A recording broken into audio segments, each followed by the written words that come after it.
활은 고조선 시대부터 우리 민족에겐 수족과 같은 무기였습니다. 고구려와 고려 그리고 조선시대에 이르기까지 외침을 막아낼 수 있었던 것에는 활의 역할이 컸습니다.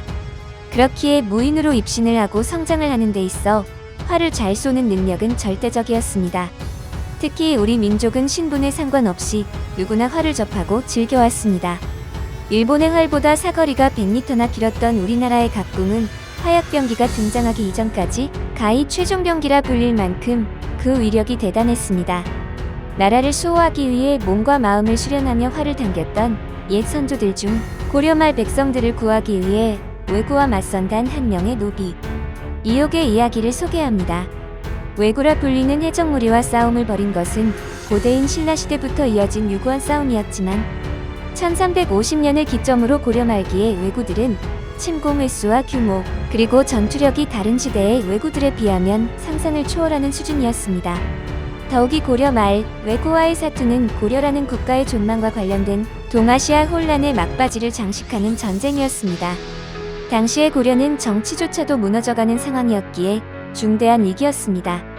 1350년부터 고려 왕조가 역사에서 사라진 1392년까지 장장 40여 년 동안 총 394건이나 되는 왜구의 침공 기록이 남아있을 만큼 고려 말 왜구의 침입은 국가의 존립 자체까지 위협하는 상태였습니다.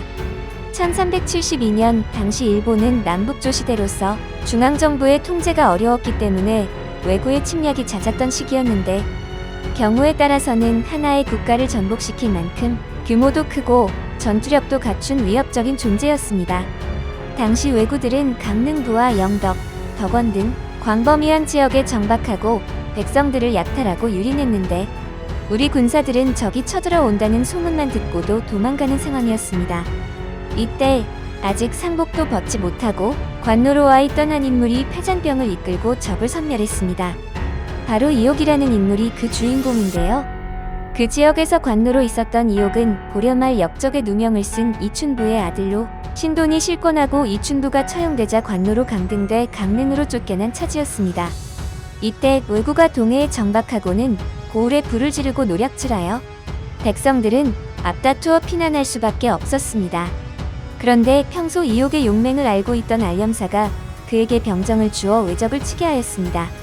당시 고을의 앞들판에는 큰 나무가 많았는데 전날 밤 이옥은 사람들을 시켜 화살 수백 개를 나누어 나무에 꽂아두게 하였습니다.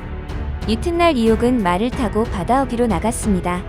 화살 2개를 적에게 발사하다가 거짓으로 패한 척 달아나 나무 사이로 들어갔습니다. 왜구는 그를 쫓았고 이옥은 전날 밤 숲속 곳곳에 꽂아놓은 수백 발의 화살을 뽑아 쫓아오는 왜구를 차례대로 쓰러뜨렸습니다. 홀로 나무에 꽂아놓은 화살을 뽑으며 아침부터 저녁 때까지 싸웠는데 화살을 헛당기는 일이 없었으며 쏘기만 하면 반드시 명중하니 결국 왜구는 질비한 사상자만 남긴 채 약탈을 포기하고 철수했습니다. 이옥은 그 후 복권돼 이성계휘하에서 고관으로 승진했습니다. 한편의 드라마틱한 역사소설을 연상케 하는 이 이야기는 고려사 및 고려사전료에도 골격은 같지만 내용이 약간씩 다른 이야기로 기록되어 있습니다. 이 전투는 비록 짧은 토막기사로 몇몇 문헌에 기록되어 있어 후대 사학자들에게 크게 거론되지는 않았지만 뒤집어보면 역사적으로 많이 소개된 유명한 대첩들과 비교해도 손색이 없을 만큼 훌륭한 전투였습니다. 당시 동아시아 정세가 극도로 혼란스러웠던 상황에서 벌어진 전투였고 만일 이옥이 왜구를 물리치지 못하고 동해안이 점령당했다면 당시 고려의 국력으로는 영토를 회복하기가 몹시 어려웠을 것입니다. 이후 그는 복권되어 우왕 때 좌상시를 거쳐 강릉 도절 제사를 역임하며 오랜 기간 동해안을 왜구로부터 지켰다는 기록이 전해지고 있습니다.